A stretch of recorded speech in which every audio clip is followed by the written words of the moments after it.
Так, Жамбыл облысы, Әлібек. Тіл мәселесі туралы дейді. Менің сұрағым Иманғали Нұрғалиұлына.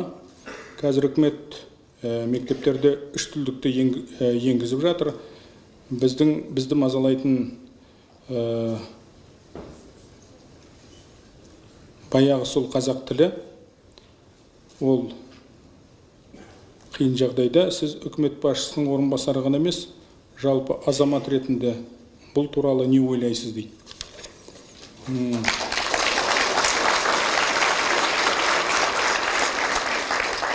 Енді тіл саясатына келгенде үш тіл, орыс тілі. Орыс тілі белгілі кешегі отарлық заманынан бастап қанымызға жаппай сіңген тіл. Ашығын айту керек, халқымызға әлемнің ілім білімінің есігін ашқан тіл. Сондықтан бұл бәрімізге түсінікті, белгілі, бұлда анау мәселе жоқ сияқты. Солай емес пе? Ағылшын тіліне келетін болсақ, ағылшын тілі бұл болашақтың тілі.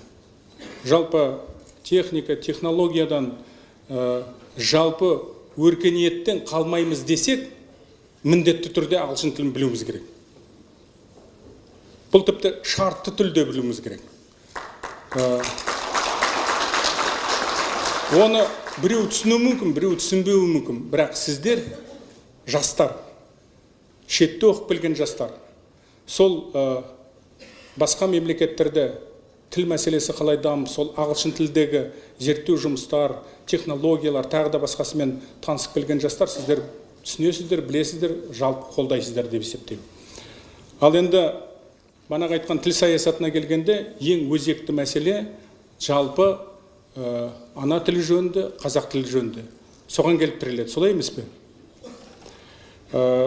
Осы 25 жылдың ішінде елбасының тапсырмасы бойынша үкімет мынау қазақ тілінің, ана тіліміздің қолдану аясын кеңейту жағдайында біршама мәселе атқарды деп есептеймін. Біріншіден, заң қабылданды.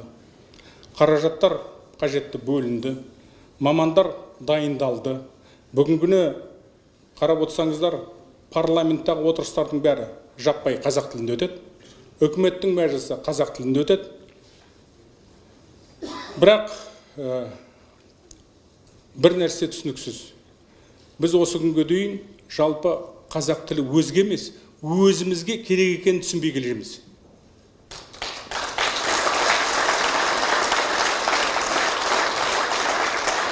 Жалпы қазақ тілі деген халықтың жаны.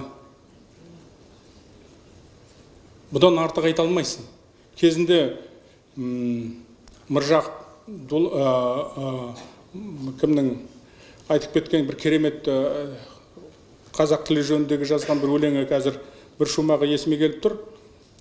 Сүйемін туған тілді, анам тілін, бесікте жатқанымда алған білім.